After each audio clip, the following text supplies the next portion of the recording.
Eso, y lo dejaré casi aquí. Bueno, diré una cosa de la ley de deslinde que antes planteaba Rosenberg, pero casi como el elemento en el que quiero que fijéis vuestra atención ahora de manera importante, porque creo que refleja eso, la tensión entre el cambio de paradigma de esa justicia cultural hacia la que transita Bolivia, pero la tensión con elementos del Estado liberal. A ver si no se ha vuelto a ir. Ah, no, perfecto. Fijaros, desde mi punto de vista, claro, hay muchos preceptos importantes en el caso. Un momento. Acá, vale. Fijaros, el capítulo 4, Derechos de Naciones y Pueblos Indígenas Originarios Campesinos. En este capítulo hay un listado de derechos de los pueblos indígenas, ¿no? A grandes rasgos. Seguramente, en una primera lectura, yo esto lo he hecho a veces lo he ejercitado con grupos de estudiantes que hemos trabajado estas cosas, cuando les pregunto, ¿cuál es el derecho más determinante, con más capacidad de transformación que hay en este capítulo? Y normalmente estudiantes me han dicho, bueno, pues el numeral 4, el derecho a la libre determinación y territorialidad, que es la única constitución que lo plantea así en términos no condicionados, ¿no? Porque en alguna constitución donde aparece y enseguida se cierra con la idea de autonomía local hacia asuntos internos como única expresión posible de la autodeterminación. Aquí la Constitución boliviana dice no, artículo 30, numeral 2, punto 4, los pueblos indígenas tienen derecho a la libre determinación, punto, ¿no? En la línea de la Declaración de Naciones Unidas. Y todo el mundo me ha dicho hasta ahora esa, ¿no? Cuando lo ha hecho como práctica en clase. Yo les digo, bueno, evidentemente la potencia de la libre determinación es enorme, ¿no? Y evidentemente lo que ello provoca. Pero desde el punto de vista de cambio de paradigma constitucional, desde mi punto de vista, la más fuerte, el más determinante es el punto posterior, el punto 5. Fijaros qué dice. Los pueblos indígenas tienen derecho a que sus instituciones formen parte de la estructura general del Estado. Y eso sí es un cambio de paradigma. Complicado, conflictivo, que ahora hablaremos muy brevemente para no llenar más tiempo, pero ¿por qué es tan determinante? Porque rompe la lógica liberal en el que tenemos Estado, individuos y cuerpos extraños, y pasamos a tener un Estado que se abre, que se reconfigura y que incorpora en su propia estructura institucional las instituciones de los pueblos indígenas. Es decir, las autonomías, sus propias organizaciones, sus formas de resolución de conflicto, etcétera, etcétera. Las incorpora como instituciones estatales. Es que es el Estado el que se reconfigura. ¿Se entiende? Por eso es un paradigma distinto a la Constitución boliviana, porque avanza hacia ese punto. Y ahí tenemos, como con claridad, con mucha más claridad que no en el caso ecuatoriano, el tema del pluralismo jurídico. Se establece la función judicial, el órgano judicial, que es como se llama en Bolivia, en la Constitución boliviana, a lo que le llamamos poder judicial en España, por ejemplo, porque Bolivia dice, no, poder solo hay uno, que es el del pueblo. Lo otro son órganos o funciones, diría Ecuador, ¿no? Pero poder hay uno, que es el popular. El órgano judicial, para el caso boliviano, dice, el órgano judicial está conformado por jurisdicción ordinaria, jurisdicción agroambiental, jurisdicción indígena originaria campesina, en plena igualdad jerárquica. Ninguna de sus decisiones podrán ser revisadas por las otras jurisdicciones. Ese elemento con claridad se establece en la Constitución, artículo 179, si no recuerdo mal, de la Constitución boliviana. Y, por tanto, vemos una realización de esa idea. El órgano judicial, el poder judicial, es configurado por tres órdenes que están en igualdad jerárquica. ¿Cómo se resuelven esos órdenes? ¿Cómo se resuelve la unidad, ese carácter unitario que la Constitución boliviana dice que el Estado boliviano es también un Estado unitario? En el Tribunal Constitucional Plurinacional. Pero hay una tensión enorme, y en ese pluralismo desde arriba no resuelve esas tensiones, se resuelven más desde abajo seguramente. El pluralismo desde arriba no resuelve las tensiones. ¿Por qué? porque fijaros, por mucho que se incorporen jueces o juezas, magistrados indígenas al Tribunal Constitucional Plurinacional,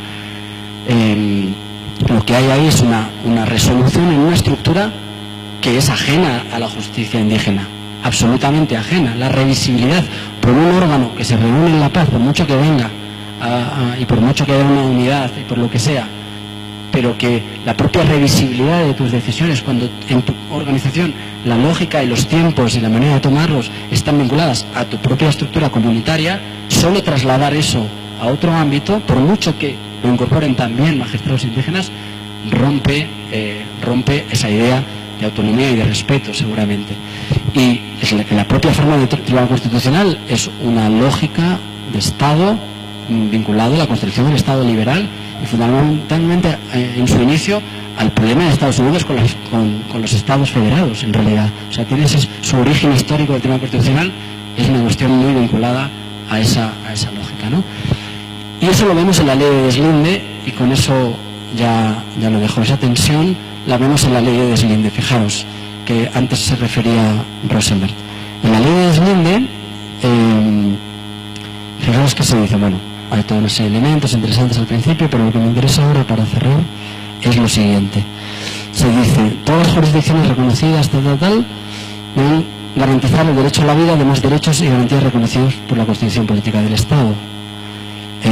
Fijaros, aquí hay un cambio de discurso muy importante. Se dice todas las jurisdicciones, es decir, no vamos ahora con esa sospecha permanente que solo la jurisdicción indígena es potencial vulneradora de derechos humanos de manera sistemática. Y por eso, discursiva y como lenguaje es muy importante lo que hace esta ley, ¿eh? No creo que sea menor. Todas las jurisdicciones reconocidas respetan y garantían el ejercicio de los derechos de las mujeres, su participación tal. En realidad no deja de haber una desconfianza, pero bueno, al menos se plantea en términos de que son todas las jurisdicciones y no solo es necesario decirlo en el ámbito indígena. El linchamiento es una violación de derechos humanos, punto 5, ¿no? Aparecen una serie de cosas como las preocupaciones que tiene la sociedad dominante, aparecen de ahí, matizadas y todo, pero aparecen. Y luego, sobre todo, en los ámbitos de vigencia, que son 3 limitaciones: vigencia personal, vigencia material y vigencia territorial. Es decir, hay 3 exclusiones en la ley de deslinde. La jurisdicción indígena solo vale para los propios miembros, la jurisdicción indígena, y eso sí que fue una cierta ampliación, solo vale para casos que ocurran en el propio territorio o que afecten al propio territorio. Y eso es interesante porque a veces puede haber un conflicto entre 2 miembros del territorio, pero en La Paz, por ejemplo, y ahí hay que entender que se podrían resolver en esa jurisdicción, pero sobre todo el ámbito de la restricción material. La restricción material, no voy a ser exagerado, pero el listado de elementos que quedan excluidos, fijaros lo primero que se dice: conoce de asuntos o conflictos que histórica y tradicionalmente conocieron. Primer elemento que vuelve a la idea de derecho propio como derecho de usos y costumbres, como derecho congelado, como esa idea de que los pueblos indígenas tienen que conservar una especie de guardianes del pasado y no un espacio colectivo que se desarrolla como sociedad dinámica, ¿no? Por tanto, primer elemento ya de limitación, esa idea de histórica y tradicionalmente han conocido. Y después todo un listado de exclusiones muy importantes. Materia penal, toda una serie de que. En materia civil, nada que sea de conflicto de comunidades con el Estado y fijaros, y lo relacionado con el derecho propietario. ¿Os fijáis? Es decir, luego derecho laboral, seguridad social, tributario, minero, tema minero fundamentalmente, ¿no? Hidrocarburos, forestal, etcétera, etcétera, ¿no? Fijaros, por tanto, ¿qué quiero decir con ello? Que esa tensión del objetivo de la plurinacionalidad, pero esa tensión de un propio Estado que combina elementos que no son de tradición plurinacional, sino que son de Estado liberal, jerárquico, obsesionado con esa idea de seguridad jurídica y demás, están presentes y por tanto no podemos decir estamos en el Estado plurinacional. ¿Y qué pasa? Esta ley de deslinde y la propia Constitución, hay participación indígena, sin duda, pero podemos decir que es una Constitución intercultural, realmente elaborada en sí misma ya desde una dimensión plurinacional, yo no me atrevería a decir tanto. Está como objetivo, está como demandas, pero el conjunto de su elaboración y todos los elementos que jugaron para su redacción no considero que sean ya desde ese objetivo, porque ese objetivo está por realizar, que es el de la igualdad de las culturas.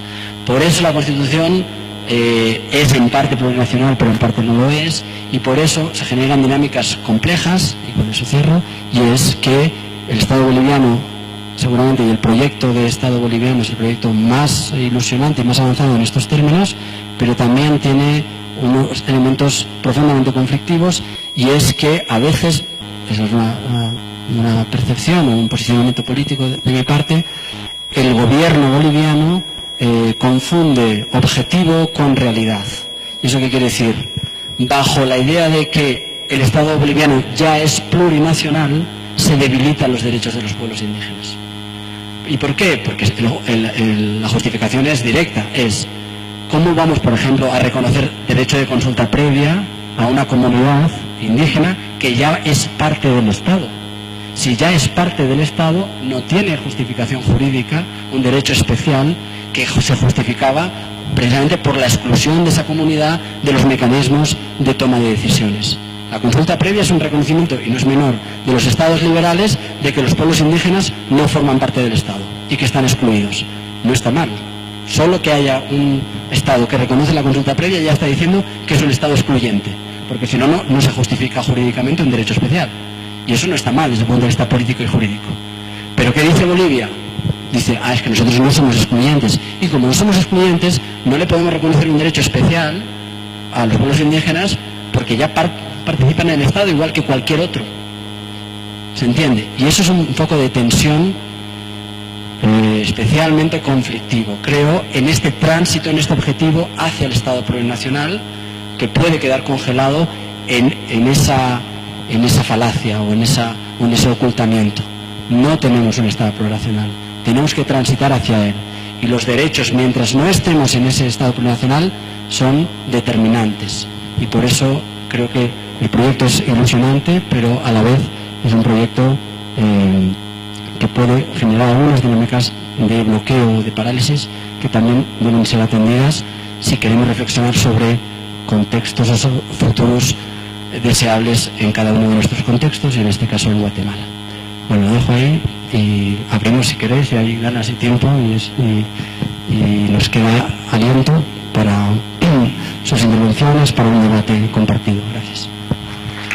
Bueno, agradecemos al doctor Marcos.